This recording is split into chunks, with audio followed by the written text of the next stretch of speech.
ඉතින් ඔයාලා අදත් පිළිගන්නවා Anytiplk channel එකට. ඉතින් මේකේ PC version එක ගැන අපි ඉදා කතා කරා කොහොමද PC එකේ specs බලාගන්නේ කියලා. ඉතින් අද අපි බලමු ෆෝන් එකේ තියෙන සියලුම විස්තර මේ app එකෙන් කොහොමද බලාගන්නේ කියලා. ඉතින් ඒකට මුලින්ම ඔයාලා Play Store app එකට ගිහිල්ලා ඒකේ search bar එකේ මෙන්න මේ විදියට CPUz කියලා type කරගන්න ඕන.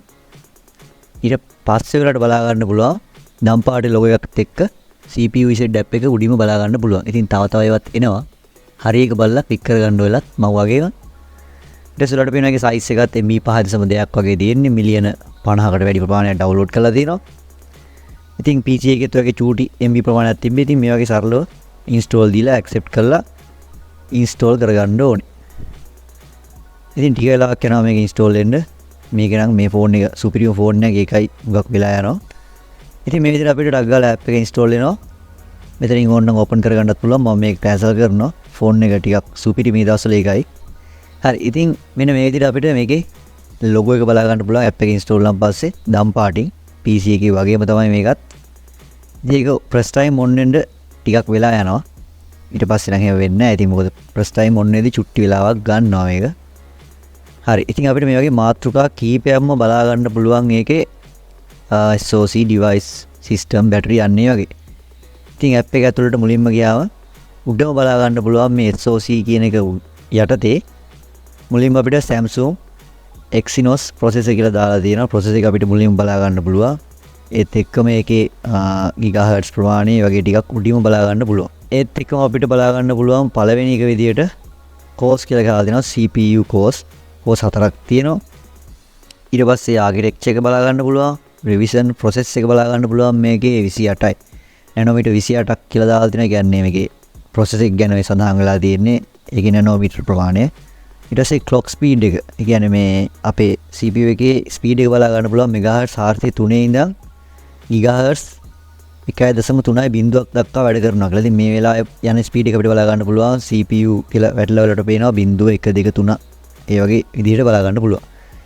ඉතින් ඊට පස්සේ CPU load එක, GPU render ඊට පස්සේ වලට පේනවා එතන GPU renderer කියලා තියෙනවා. ඒ කියන්නේ GPU එකවත් නැත්තම් graphic processing unit එක Mali T720 කියලා වැටලා තියෙනවා. සාමාන්‍ය හොඳ GPU එකක් ඒ කාලේ ෆෝන් වලට ආව.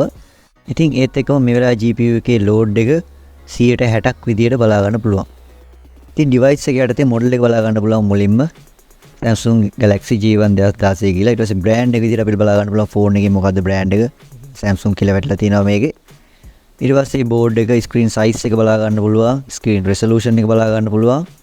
screen density එක බලා ගන්න පුළුවන්. ඊට පස්සේ dimensions ඒ වගේ දේවල් බලා ගන්න පුළුවන්.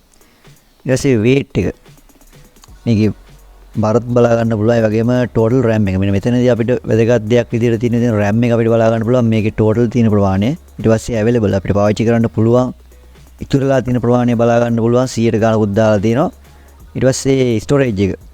මේකේ 8GB තිබ්බේ. ඉතින් ඒකට පාවිච්චි කරන්න පුළුවන් ප්‍රමාණය මෙතන වැටලා තියෙනවා 4.52 කියලා GB. ඒකිනුත් දැම්මට ඉතුරුලා තියෙන්නේ available ප්‍රමාණය මෙතන බලා ගන්න පුළුවන් 1.8ක් කියලා. ඊට පස්සේ ෆෝන් එක release වෙච්ච දවස් අපිට බලා ගන්න පුළුවන් 2016 1 කියලා දිනදී මේක නම් සමහර 10ක් වෙන්නත් පුළුවන්. කොහොමත් මේක 2016 J1 එකක්. ඊට පස්සේ අපි එහා පැත්තේ තියෙනවා system කියන එක. අපි ඒ පැත්තට චුට්ටක් ගිහලා බලමු ඒකේ මොනවද තියෙන්නේ කියලා. ඉතින් ඒත් එකම කියන්න ඕනලට මේ වීඩියෝ එක බලලා අය මේ channel එකට අලුත් නම් ඉතින් මේකේ මම gameplay videos උත් කරනවා. ඒ වගේම computer hardware side එකේ videos උත් කරගෙන යනවා. ඉතින් ඒකටත් ඔයාලට set වෙන්න පුළුවන්. හරි. ඉතින් system කියන මාතෘකාවට ගියන් පස්සේ වලට Android version එක බලා ගන්න පුළුවන් උඩින්ම 5.1.1 විදියට. ඒ කියන්නේ lollipop තියෙන මේකේ. ඊට පස්සේ මේකේ නම් අපිට ගොඩක් වැදගත් දේවල් විදියට බලා ගන්න පුළුවන් වෙන්නේ root access කියන එක. ඉතින් මේ ෆෝන් එක root කරලාද නැද්ද කියන එක අපිට ලේසියෙන් හොයා ගන්න පුළුවන් මෙතනින්.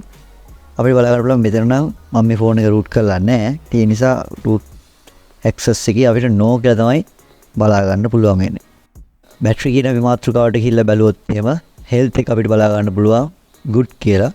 ඊට පස්සේ ඒකේ level එක, ඒ කියන්නේ මේ වෙලාවේ 100ට කීයක් තියනවද? එතකොට දැන් power source එක මොකක්ද? දැන් battery එකකින් වැඩ කරන්නේ. එතකොට status එක යටතේ දැන් මේක charge වෙනවද නැද්ද කියන එක වගේ එතන බලා ගන්න පුළුවන්. technology එක lithium ion. ඊට පස්සේ temperature එක දැන් battery කොච්චරක් තියනද කියලා celsius වලින් මෙතන වලට බලා ගන්නත් පුළුවන්. ඊට පස්සේ voltage එක සහ battery capacity එක milliampere ප්‍රමාණය බලා ගන්න පුළුවන් මේකේ බැටරි කියන මාතෘකාව යටතේ. ඉතින් මේ වගේ නම් හෙල්ත් එක නම් මම හිතන්නේ මේක කොහොමද කියලා එහෙම ලොකු විශ්වාසයක් තියන්න බෑ. ඉතින් හෙල්ත් එක නම් සමහරට මේ දලා අදහසක් වෙන්න ඇති තියෙන්නේ. එහා පැත්තේ මාතෘකාවට අපි ගිහිල්ලා බලමු තර්මල් කියන එකට ඒකේ මොනවද තියෙන්නේ කියලා බලන්න. ඉතින් ඒක අපිට බලා ගන්න පුළුවන් කලිනුත් තිබ්බා බැටරි එකේ උෂ්ණත්වය කොච්චරක්ද තියෙන්නේ කියලා. ඊට පස්සේ තර්ම් zone කියලා අපිට බලා ගන්න පුළුවන්. එතන නම් තියෙන සාමාන්‍ය ෆෝන් එකේ මේ වෙලාවේ දල සාමාන්‍ය අදහසක් විදිහට අපිට උෂ්ණත්වය බලා ගන්න පුළුවන්. ඊට පස්සේ සෙන්සර්ස් වලට ගියාන් පස්සේ අපිට මෙතන මේ ෆෝන් එකේ නම් මට මතක විදිහට තිබ්බේ ඇක්සලරෝමීටර් එකයි ප්‍රොක්සිමිටි ඔය වගේ සරල කියන්නේ සෙන්සර් දෙක තුනක් තිබ්බ. ඉතින් මේ සෙන්සර් කීපය අපිට මෙතන බලා ගන්න පුළුවන්. ෆෝන් එකේ එහෙම මේ කරනකොට මේ වගේ අගයන් වෙනස් වෙන විදිහත්.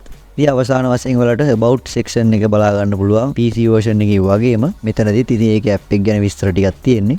මම හිතනවා ඔයාලට ෆෝන් එකේ සියලුම විස්තර ෂණිකව මේ පොඩි app එකෙන් බලා ගන්න පුළුවන් වුණ එක ගොඩක් වැදගත් වෙටි කියලා. ඉතින් මේ වගේ වීඩියෝ එකක් එක්ක ඊළඟට සෙට් වෙමු. ඉතින් subscribe කරලා නැති අය channel එක subscribe කරලා තියාගන්න මේ වගේ videos බලන්න. එහෙනම් වීඩියෝ එක like එකකුත් දාන්න. මොනවා ප්‍රශ්න තියෙනවා යටින් comment එකක් දාන්න. මම නිරෝධ දිල්ෂා.